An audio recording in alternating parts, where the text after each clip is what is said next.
What if I told you that some of the most powerful court decisions in Zimbabwe are not made in courtrooms, but in secret backrooms, far away from the public eye?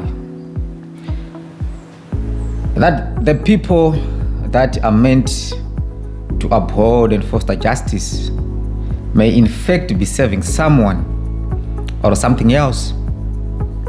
Today, we are pulling back the curtain on what could be the biggest betrayal of Zimbabwe's democracy: the silent capture of the Zimbabwean judiciary. Welcome to the Statesman podcast, where we uncover truth that others may not be very much comfortable speaking about. Today we are diving deep into how the independence of Zimbabwe's judiciary is under siege, threat, and how courtrooms have become battlegrounds for the country's political power struggle. Now, what happens when courts no longer serve justice but protect the powerful? When judges become political actors instead of neutral umpires? Justice is supposed to be blind, but in Zimbabwe, it seems to see power, and it sees political power very clearly. So, what does judiciary capture looks like? Let's be clear, guys. Zimbabwe's judiciary has been captured, and systematically so. Judges are appointed, promoted, and or fired not based on competence, but based on their political loyalty. In the Zimbabwe's ZANU-PF government system, it's called political correctness. They ask the question, is she politically correct? If you are not aligned, and then you are not politically correct, and you can't be promoted, you can't be appointed as a judge. Not only as a judge, but many other commissions, boards, and so forth. Right. So you have to be very much loyal to ZANU-PF and or the executive. Now, what are the key examples which led us to this conclusion that the judiciary in Zimbabwe has been captured? Number one, Luke Malaba's term extension that happened in 2021. His constitutional retirement age was 70, but in 2021, the constitution was amended just in time to allow the president to extend his term. Now, this is a typical case of rule by law as opposed to rule of law. You know, by rule by law, you use the constitution to achieve your ends. So whatever you need to do to make sure that the law is aligned to what you intend to achieve, you do that. That's rule by law. That is not rule of law. So despite the legal challenges, the Constitutional Court, led by Malaba himself, upheld the extension. This is a typical case, I would say, letting the accused rule their own case. It's a puppet show. The executive's involvement in Luke Malaba's term undermined the principle of separation of powers. The separation between the executive, the judiciary, and the legislature, which is parliament. The ruling party, which held a majority in parliament, pushed through the amendment, which was amendment number 2 of the constitution, which was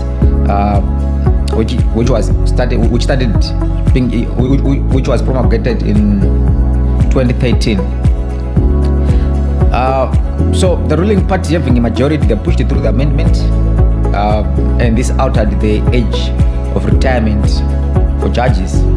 Now, President Mnangagwa exercised the powers granted by the amended constitution to extend Malaba's term of office. Now, critics argue that the amendment was not supposed to have been implemented retroactively, which means Malaba was in office was not supposed to be a beneficiary of the amendment.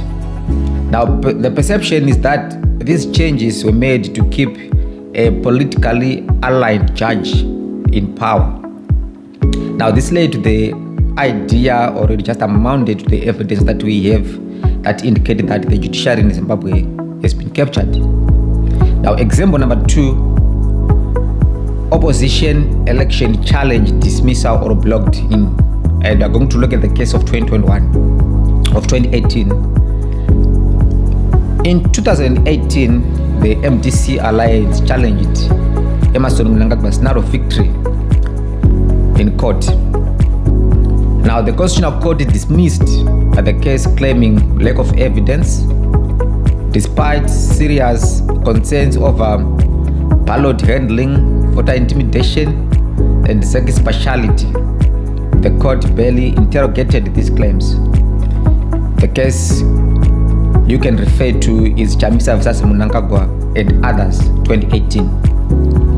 Now, key example number 3, bail denials of government critics. So it's not only political opponents, but activists as well, like Popo Chingono, a political player Job Scala, who dabbled also in activism, Makomborero Aruzivishe.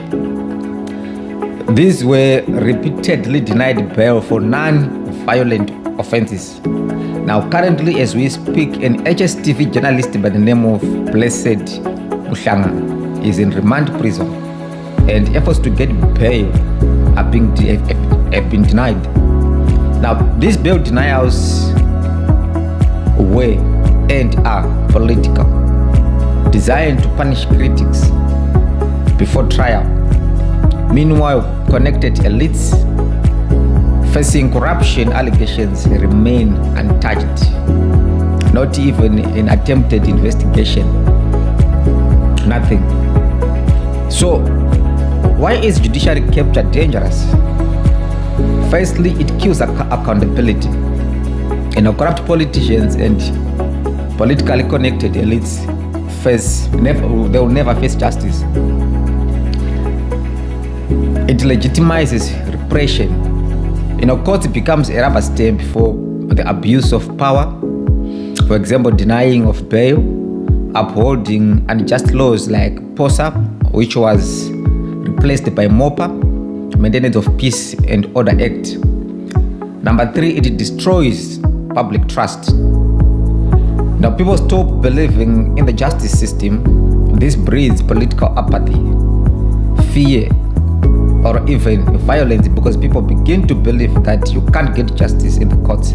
So they end up putting the law in their own hands, especially for political ends.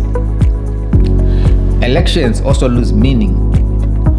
If courts can't uphold electoral laws fairly, then elections become only symbolic exercises.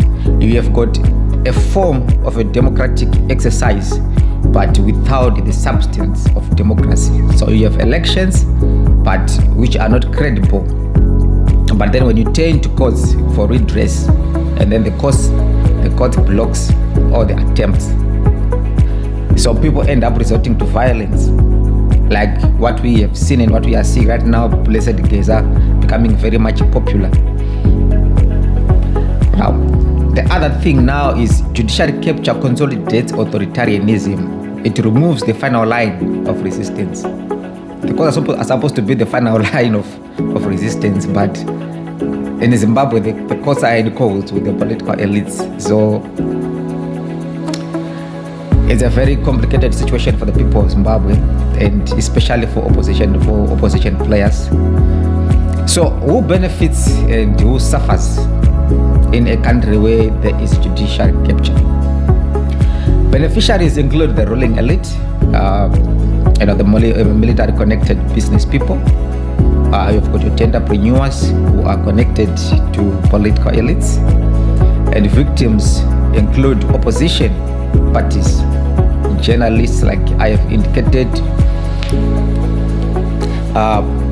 civil society, and your average Zimbabwean people. It enables elite impunity a situation where political individuals or groups within a society are exempt from accountability accountability for their actions, i.e. lack of prosecution and informal protection. So what is the role of the judiciary in a real democracy? In a healthy democracy, I tell you that courts are independent watchdogs that check both the executive and the legislature, which is parliament, both the lower house and the upper house. In the case of Zimbabwe, the judiciary, it protects minorities, opposition voices, and civil liberties, even when it is politically inconvenient. Zimbabwe's captured courts, they fail to play that role, and that should worry everyone. Every citizen should be worried about this development, because if the courts cannot save us, so who is going to save the people? Now, to address this, I think Zimbabwe needs to be very proactive in civics engagement and initiate reform campaigns. So I want us to move to the next story. It had died down, but on Sunday, Blessed Gets Up, he published another press statement, I would say. And in that statement, he announced that on the 22nd and on the 23rd March, there is going to be a national shutdown.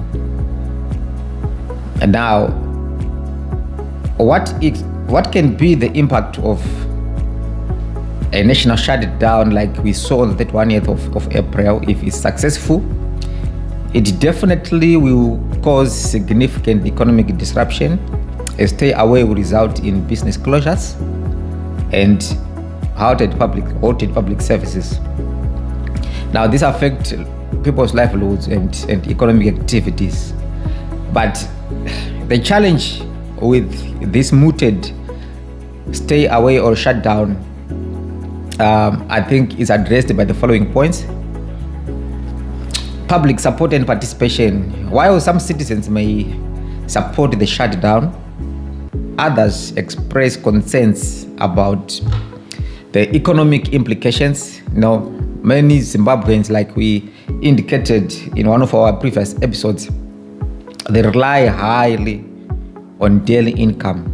They are informal traders and cannot afford to miss work. Now, this leads to low participation and division among the populace. Now, the economic hit on citizens in this case is actually exacerbated by the fact that the world is coming out of Easter holiday, which was a 4-day long holiday, and then you add 2 days into that, it becomes 6 days. So 2 days taken in isolation may not be much, but then when taken in the context of the Easter holidays also to mean 6 days, and then a lot of people really will be pushed to the brink. So an important question for us to ask is, can people afford it?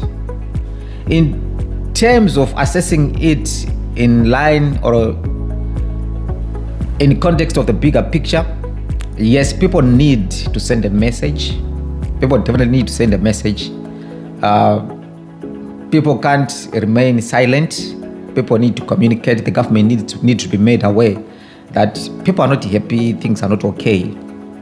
But let's see if it's going to be successful.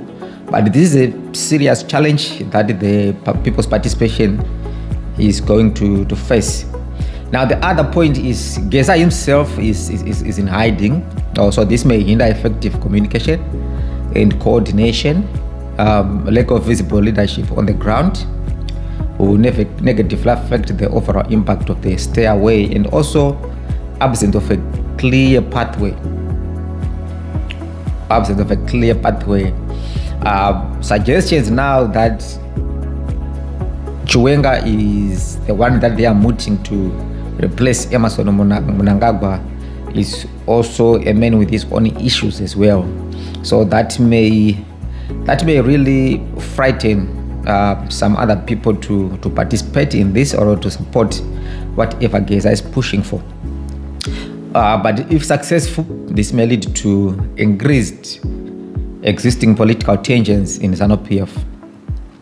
Right, thank you so much for watching. See you on the next episode where we'll dissect electoral capture and its militarization. Don't forget to share, like, and subscribe.